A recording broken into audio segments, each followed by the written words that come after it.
The story we're going to talk about today is highly unusual for a few reasons. It is a sad case of a boy who went fishing long ago and disappeared. But what if I told you another boy, not far away, also went fishing that exact same day, never to be seen again?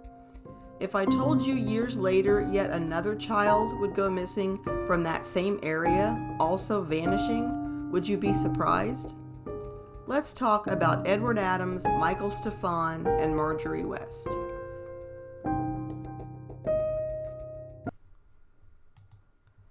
This is the oldest case I have ever written about. It will soon turn 114 years old. Research was of course a challenge due to the time that has passed. However, I was able to find quite a few newspaper articles from the time of the disappearances that were helpful. There were a few differing accounts of the disappearances, so I'll mention all of them. The McCain County Cold Cases also has nice write-ups on these mysteries, as well as an article by Marjorie's cousin on Medium that I used as well. Edward Paul Adams was a 9-year-old boy from Kane, Pennsylvania. He had went fishing on Saturday afternoon, April 16, 1910. He left that day with some friends listed in a newspaper article as Arthur Mahoney, Arthur Williams, and Orville Young. The boys went to a small private stream to fish. There are two differing accounts of what happened that day. One newspaper states some older boys tried to scare Edward and his friends into making them think the game warden was nearby. It was said the boys didn't believe it at first, but then saw a wild-looking man in the bushes. It is mentioned that the man was following the boys and cursing loudly. The boys dropped their fishing poles and ran into the woods. The other account only mentions that when the boys saw an unknown man, they feared it was the game warden, so they all ran into the woods in different directions to get away from him. When the three friends thought it was safe to emerge, they looked for their friend Edward. He was nowhere to be found. The boys then decided to walk into town to reunite with their friend, but were unable to. To their surprise, Edward Adams was nowhere to be found. A search party was started right away. In order to get as many people searching for the boy as soon as possible, the town even set off the fire alarm at Kane. As soon as people arrived, ready to help with the fire, they were told instead there was a missing boy and asked to help search. There was said to be over 1,000 people searching for the Adams boy. Special trains even carried searchers into town. No stone was left unturned, but unfortunately, Edward Adams could not be found.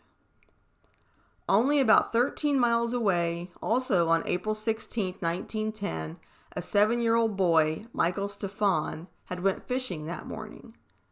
There were a few differing reports, but one newspaper states that Stefan was fishing with his grandfather. It is said that the grandfather left the boy seated on a log while he fished down the stream. When he returned, Michael was gone.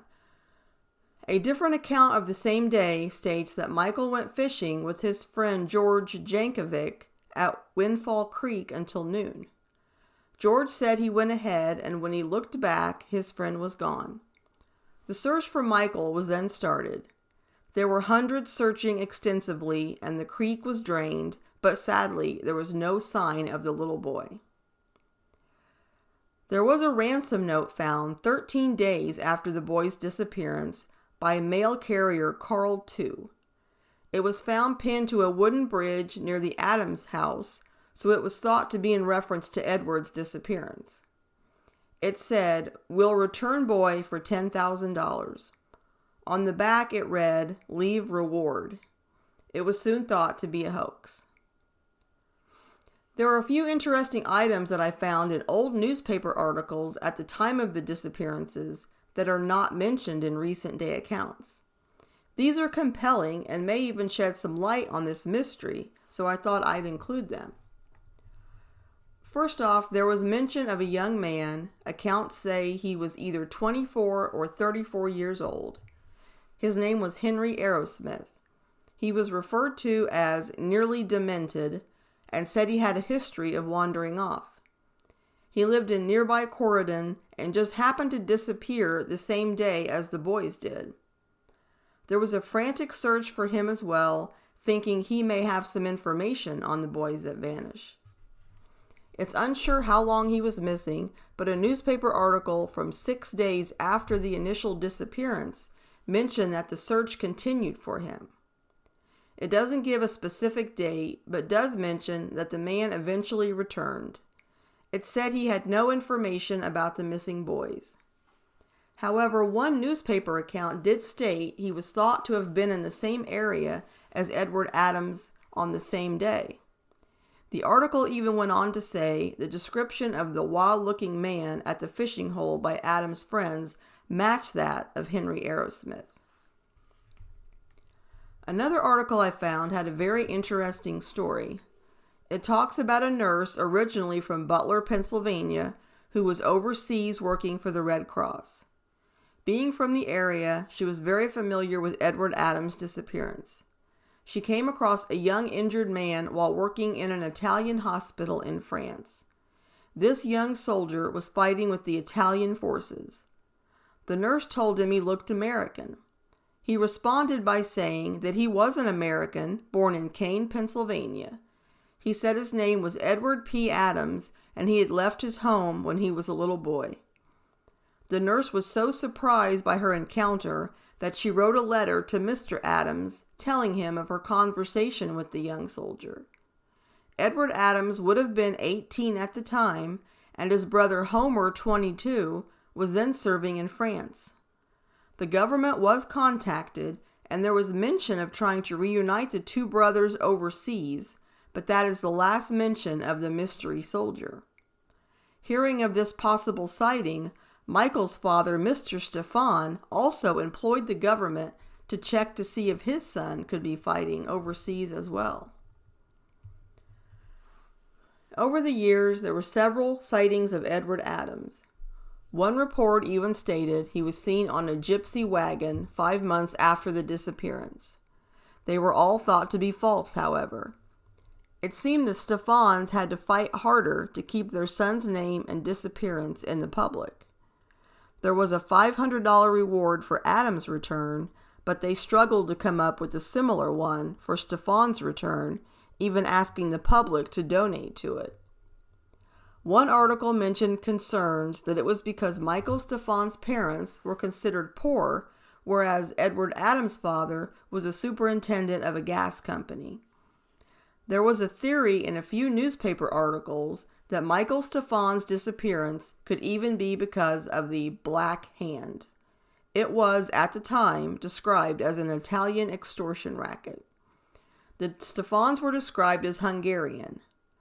Also, there was absolutely no picture published anywhere of Michael Stefan, and I have never seen one anywhere. He was described as a fair-haired, blue-eyed boy who was short for his age and was stout with a red, chubby face. Sadly, the disappearances of both boys grew cold over the years. But something would happen many years later that would bring the memory of that tragic day back to the people in the community once again. Another one of their children would go missing.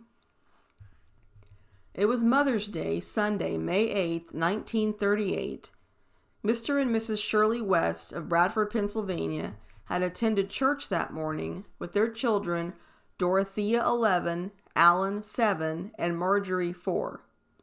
After church, they drove 13 miles along Highway 219 to a clearing in the Allegheny Forest to spend an enjoyable afternoon. About 3 p.m., Mr. Shirley West and Alan went to fish in a nearby stream, while Mrs. Cecilia West rested in the family car. Their two daughters, Dorothea and Marjorie, went to pick flowers. Their father had warned the girls to watch for rattlesnakes behind the big boulder. A short while later, Dorothea returned to the car to give her mother some flowers she had picked. When she went back to find her little sister Marjorie, she had vanished. After first looking for her themselves, the family then drove 7 miles to the nearest phone to report their daughter missing. A search was then started immediately for Marjorie. Made up of the Citizen Conservation Corps and the Moose and Elk Lodges, as well as many volunteers, there were said to be 1,000 men searching shoulder to shoulder, even using lighted miner hats when it turned dark. They checked old mines, streams, caves, and wells. By the end of the week, the search had spanned 35 square miles, with police questioning motorists within a 300-mile radius. On May 10th, police brought bloodhounds in from New York who were said to have tracked Marjorie's scent to a nearby road. The only possible trace of the little girl was some crushed violets discovered near the boulder that she had been warned about. As far as motorists in the area, there is said to have only been 3 cars spotted in the area around that time. Reports state that 2 of the drivers were quickly identified. The 3rd vehicle was said to have an unknown man driving a Plymouth sedan. In fact, he was said to be driving so fast an oncoming vehicle had to pull into a ditch to avoid an accident. So this 3rd unknown driver, seen driving erratically in the area where the little girl had been lost, would soon present another rather ominous theory. Had Marjorie West been kidnapped? The little girl's disappearance would garner a lot of attention across the United States. Marjorie was a striking child with curly red hair who resembled child star Shirley Temple, who was popular at that time. A taxi driver from West Virginia claimed he saw a girl crying, wearing similar clothes to Marjorie, riding in a dark green sedan with a man who appeared to be in his 30s. The sighting would take place at 11:38 p.m. on the day of Marjorie's disappearance. The unknown man asked the taxi driver for the nearest motel and said the little girl was his daughter. The taxi driver would identify the little girl as Marjorie after viewing a picture of her several days later. An attendant at a gas station would also see the unknown man getting gas at his station. However, this sighting would not involve a small child, but he did notice a small bundle wrapped in a gray blanket that was in the back seat of the car. Police were able to ascertain that it would have been possible for the motorist to have driven from Bradford to West Virginia in time for the sightings.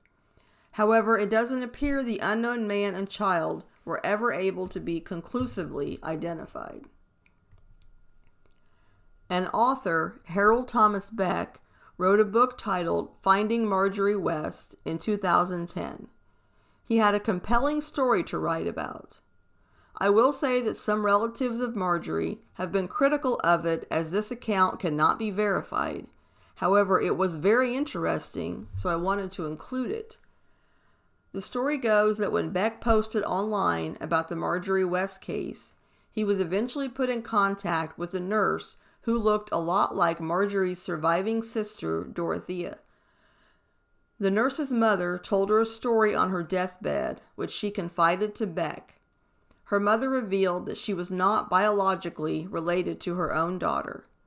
The nurse agreed to tell him the full story on 2 conditions: that he would only reveal her true identity to Marjorie's sister, Dorothea, whom she wanted to meet, and that he would not publish his book with her story in it until after her death. According to the nurse's mother, her husband had been working in Bradford's refineries for the winter of 1937 and 38. As spring approached, he needed to return to the family farm to get his crops out. He was driving south past the Allegheny Forest on Mother's Day in 1938 when he accidentally hit a little girl with his car. He said no one else was around, and he panicked and put the girl in his car. He had planned on taking her to the hospital, but she woke up in the car and seemed unhurt. The husband and his wife had suffered the loss of their only child that winter after a difficult delivery. They were unsure if they could have any more children of their own. The couple then decided to keep the little girl and raise her as their own. After the interview with Mr. Beck, it is stated that Dorothea was said to be in ill health and not able to meet with the mystery woman. Mr. Beck kept his promise and didn't publish his book until after the nurse died. Thus, the mystery of her and her story seemed to die with her. I do want to say, in regard to all three disappearances, there is also the possibility that the children got lost and succumbed to the elements. It is said the Allegheny Forest, where Marjorie was last seen, is very remote. It isn't as clear the exact area where the boys went missing, but I would say probably off the beaten path.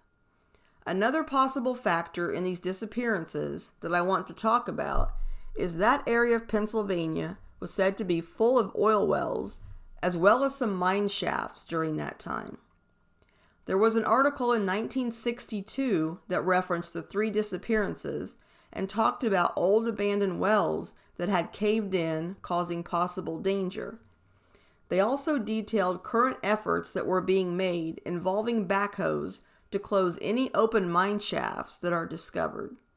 They called them attractive hazards, especially to children, so the possibility is there that any of them could have accidentally fell down an unmarked oil well or curiously entered an open mine shaft. That could be why no trace of them has ever been found, and although I don't believe it is the most plausible explanation for the disappearance, it was something that I wanted to mention. As far as Edward Adams and Michael Stefan's disappearance, one person mentioned as a possible suspect was J. Frank Hickey. He was a child molester and serial killer who was active in his horrible crimes for nearly 30 years between 1883 and 1912. He was dubbed the Postcard Killer for his love of writing postcards and letters and sending them to the police as well as the victims' families. He had admitted to killing a young boy in 1902 in New York City and another boy in 1911 in Lackawanna, New York, less than 2 hours from where the boys disappeared. Once finally captured, he confessed to 3 murders and numerous sexual assaults of children. When questioned about other murders and disappearances of small children, he denied involvement, but it is said he is thought to be suspected of at least 12 other murders.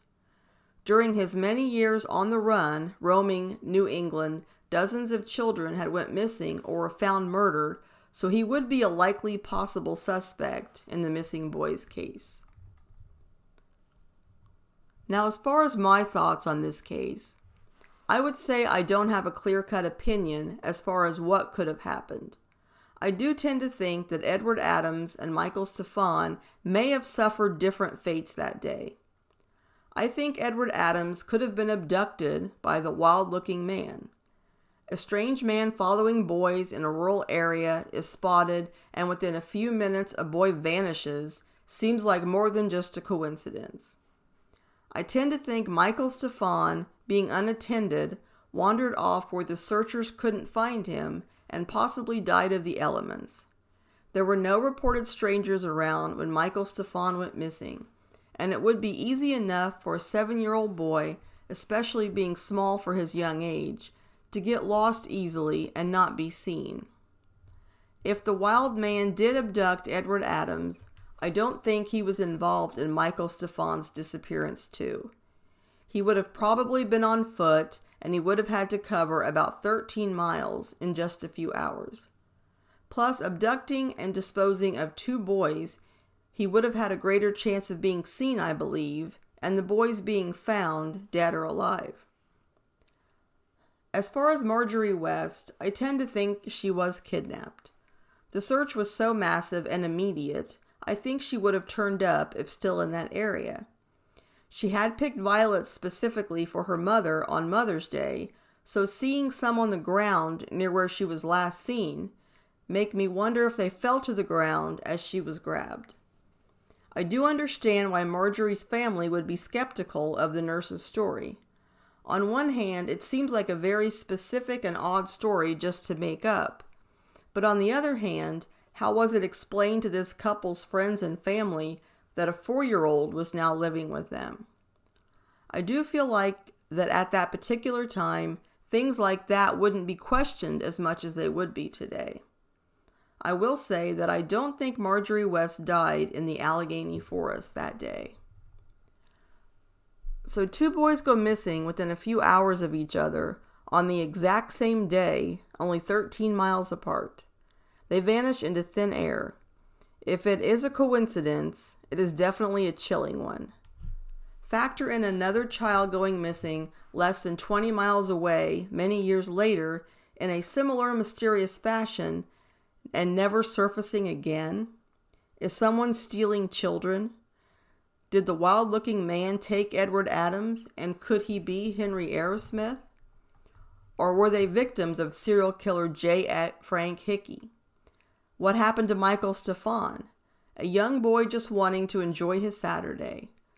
Sadly, so many years later, it is very unlikely we will find out what happened on that fateful day when 2 little boys were gone fishing. That concludes my podcast on Edward Adams, Michael Stefan, and Marjorie West. If you enjoyed it, please leave me a rating or review on your favorite podcast app. You can find me on Amazon Music, Spotify, Apple Podcasts, and iHeartRadio under one word, Lost and Found Podcast. I release a new episode every 2 weeks. You can reach me via email at lostandfoundpodcast@yahoo. And you can read all of my articles as well as links to my most recent podcasts on my website at Lost and Found Blogs. I am also excited to announce that I am now on Patreon, so for exclusive content not posted in my blog, check it out. I will have a link in my About page as well as on my website. And remember that cold cases stay cold because their story stops getting told.